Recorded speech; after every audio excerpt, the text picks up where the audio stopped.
বাংলাদেশের রাজনৈতিক ইতিহাসের এক রহস্যময় হাসিনা করতেন পরকীয়া। যেভাবে শেখ হাসিনার জীবনে মৃণাল কান্তি দাসের আগমন ঘটে, স্বামীকে ফাঁকি দিয়ে হাসিনা করতেন পরকীয়া। বাংলাদেশের রাজনৈতিক ইতিহাসের এক রহস্যময় চরিত্র শেখ হাসিনা।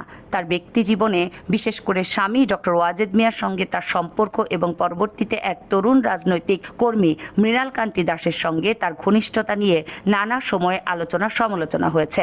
জানা যায়, দীর্ঘ নির্বাসন থেকে দেশে ফেরার পর তিনি আর তার স্বামীর সঙ্গে স্বাভাবিক জীবনযাপন করেননি। এমন এক অস্বাভাবিক সম্পর্কের মধ্যেই তার জীবনে প্রবেশ করেন মৃণাল কান্তি দাস। কে এই মৃণাল কান্তি দাস? কিভাবে তিনি শেখ হাসিনার জীবনে এতটা প্রভাবশালী হয়ে উঠলেন এবং কেনই বা তাদের এই সম্পর্ক শেষ হয়ে গেল?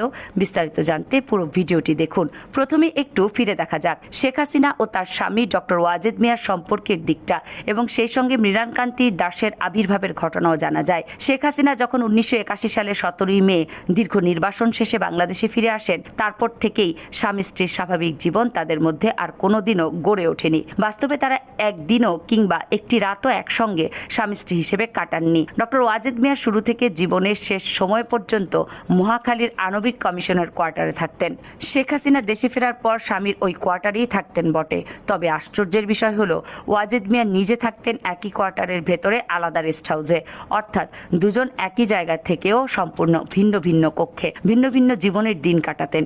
এমন এক অস্বাভাবিক ও গুরুত্বপূর্ণ সম্পর্কের মধ্যেই পরে শেখ হাসিনার জীবনে প্রবেশ করেন মৃণাল কান্তি দাস, যার আগমন ও প্রভাব নিয়ে পরবর্তীতে শুরু হয় নানান আলোচনার সমালোচনার। শেখ হাসিনা এক সময়ের ঘনিষ্ঠ সহকারী এবং মুক্তিযোদ্ধা মতিউর রহমান রেন্টু পরবর্তীতে প্রকাশ্যে আনেন নানা চাঞ্চল্যকর তথ্য ফাঁসও করেন। তিনি লিখেছিলেন আমার ফাঁসি চাই নামের একটি বই, যেখানে শেখ হাসিনার ব্যক্তি জীবন, বিশেষ করে মৃণাল কান্তি দাসের সঙ্গে তার সম্পর্ক নিয়ে বিস্তর বর্ণনা পাওয়া যায়। বইটি প্রকাশের পরই ব্যাপক আলোড়ন সৃষ্টি হয়েছিল, কারণ এর পাতায় পাতায় এমন শব্দ উঠে এসেছিল যা আগে খুব একটা প্রকাশ্যে আসেনি।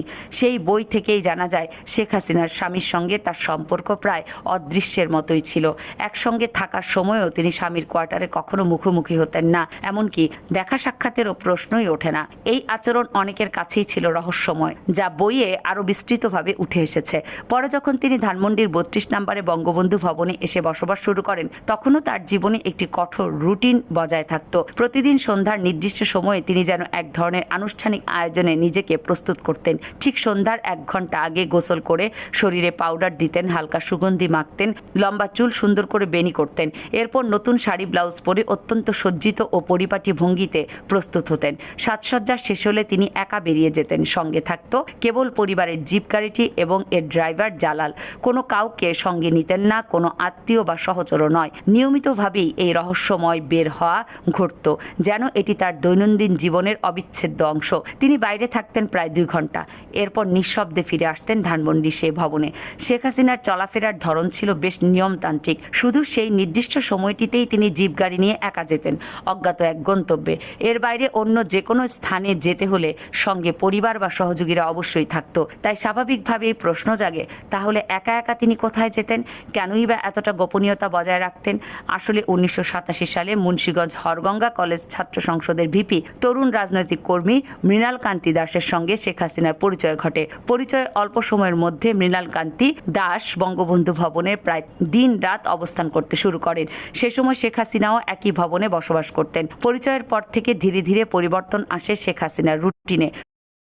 সন্ধ্যার আগে রহস্যজনক সে অজ্ঞাত স্থানে যাওয়া তিনি একেবারেই বন্ধ করে দেন। পরিবর্তে রাত গভীর হলে কিংবা ভোরের আগ পর্যন্ত তাকে পাওয়া যেত বঙ্গবন্ধুর ভবনের লাইব্রেরি কক্ষে। দরজা বন্ধ করে ঘন্টার পর ঘন্টা সেখানে বসে মৃণালের সঙ্গে নিচু গলায় কথা বলতেন তিনি, মাঝে মধ্যে খিলখিলিয়ে হাসতেনও। মৃণাল কান্তি দাস খুব অল্প সময়ের মধ্যে শেখ হাসিনার আস্থাভাজন হয়ে উঠতে সক্ষম হন। প্রথম দিকে তিনি শুধু একজন পরিচিত যুবক হিসেবে বঙ্গবন্ধু ভবনে আসতেন, কিন্তু ধীরে ধীরে তার অবস্থান বদলাতে শুরু করে। শেখ হাসিনা তার প্রতি যে ধরনের আন্তরিকতা, স্নেহ আর বিশেষ সান্নিধ্য প্রদর্শন করতেন তা চোখ এড়িয়ে যায়নি কারো।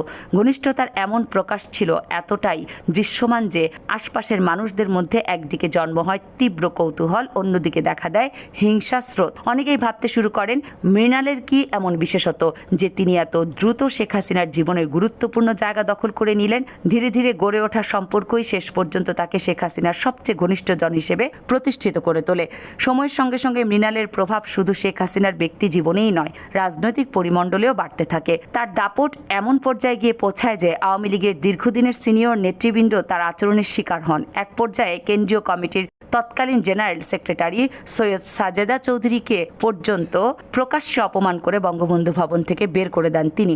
দলীয় একজন সিনিয়র নেত্রীকে এমনভাবে অপদস্থ করার সাহস মৃণালের মধ্যে এসেছে কেবল তার বেড়ে ওঠা ক্ষমতা ও শেখ হাসিনার উপর তার প্রভাব থেকেই। সে সময় তার কর্তৃত্ব ছিল এতটাই প্রবল যে ভবনের ভেতরে আর বাইরে অনেকেই ভয়ে, অনিচ্ছায় কিংবা বাধ্য হয়েই তাকে মেনে নিতে শুরু করেন। এভাবে একজন তরুণ রাজনৈতিক কর্মী থেকে মৃণাল কান্তি দাস পরিণত হয়েছিলেন শেখ হাসিনার সবচেয়ে প্রভাবশালী ও নিকটতম সহযোগীতে, যার অবস্থান তখন অনেকের কাছেই ছিল বিস্ময়কর এবং বিতর্কিত।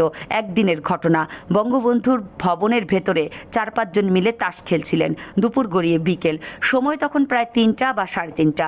এমন সময় শেখ হাসিনার আপন মামা আকরাম মামু ঢুকে কৌতুকের ভঙ্গিতে মৃণালকে উদ্দেশ্য করে বলেন, এই মৃণাল, যাও তো, তোমার জন্য না খেয়ে বসে আছে আমার ভাগ্নি।